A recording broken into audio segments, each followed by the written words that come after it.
Redistricting, it's an issue that takes front and center stage every 10 years with the release of the U.S. Census data, and historically it's also been a controversial topic as well. We have the chair of the House Redistricting Committee, Representative Sarah Anderson, with us now to talk a little bit about this year's process. Welcome to Capitol Report. Thanks for joining us. Thank you for having me. Let's begin with, first of all, you do chair, as I said, the House Redistricting Committee. Before we get into actually talking about the maps, let's talk a little bit about the process. Using the census data, what was the thought process behind the committee this year in the redrawing of the maps?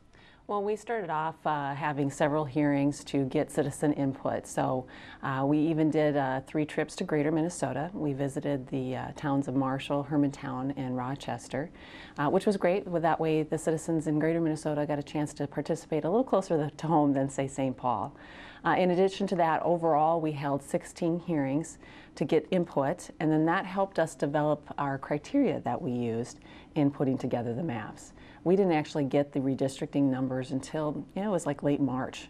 And so we had a lot of time to kind of prep for it and put together criteria that passed both the House and the Senate, and it ranged from a wide variety of things that we used in putting together the lines. Let's talk a little bit about the maps now. Who's impacted the most? I think probably the biggest change that you'll see on the congressional side is we changed how we did the 7th and 8th congressional district. And if you remember, they currently are vertical for the state of Minnesota.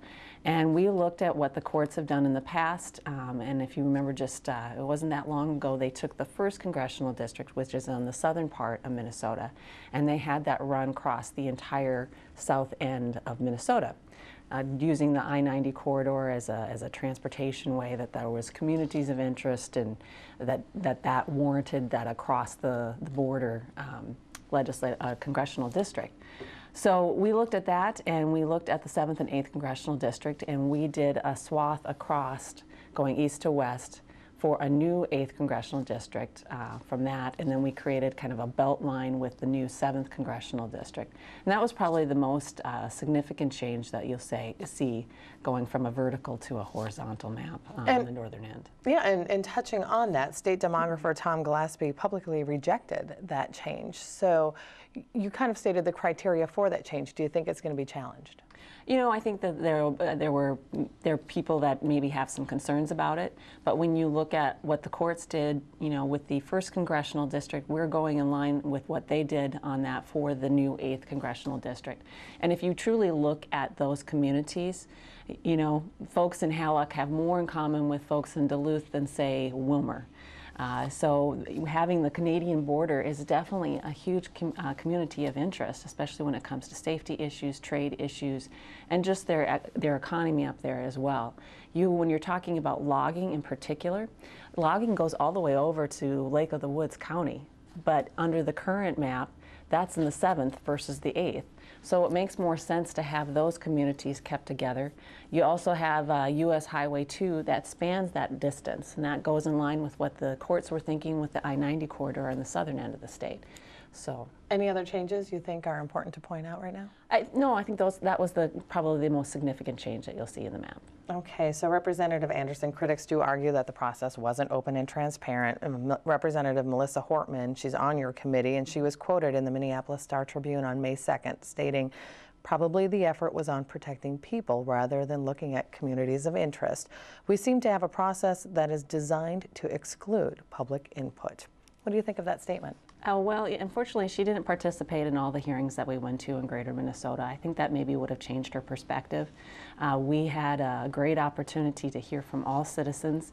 We reached out to folks on many different levels, not only just advertising it in local media outlets across the state of Minnesota, but we also sent letters out to county officials, city officials, township officials. We went to Chamber of Commerce's, we went to League of Women Voters, to other interest groups from different minority groups that are here in the state, listen to the tribes. So we did all that we could to reach out to citizens, not only to inform them that redistricting is happening, because you kind of forget about it since it only happens every 10 years, but also to tell them the significance of what it means for them in this process and that it's important to get their input. So those 16 hearings were invaluable in helping us to develop the map that was ultimately passed by the House and Senate. And you're referencing public hearings that happened prior to releasing the map publicly. What about the hearings that have happened since releasing the maps? What are you hearing from people? Those 16 hearings is a combination of both the hearings prior and once the maps were submitted to the committee for review. So what have you heard from people since it was released? We actually had a great hearing. We had folks come before us and talk to us a lot about, much of it was focused on the Minneapolis and St. Paul area. For example, the Little Earth community was concerned about how we drew the map for Minneapolis. So what we did is we took that information and we made adjustments to the map to reflect that testimony. And it's not just limited to that area. There was some territory up in the Iron Range too that we made adjustments to. So we took that input, we incorporated the changes that we could into our plan, and then that was what was ultimately passed by the House and Senate. Okay, and now finally, the map obviously is being vetted by the public. Most of those hearings are done. It's expected to be heard in court in January. So given the history of the court simply redrawing the maps, do you expect that to happen in this case as well? I sure hope not. I mean, they are kind of the last resort to do this if, unfortunately, things don't pan out on the legislative side of things. What I've been doing since the governor vetoed the plan is a couple of things. I reached out to Minority Leader Paul Thiessen in June and to Representative Mary Murphy, who's the lead on the committee for the minorities, and I reached out to them to get their input. At that time, they weren't really, haven't given me feedback since that time. So then in October here, I've started the process of reaching out to every single member of the Democrat Party that are legislators, House members. And I've been making those phone calls. It takes a while, actually. 62 members is quite a few folks. But I've been reaching out to every single member now on a personal level, asking them, what is your feedback? What is it that you want to see with the map?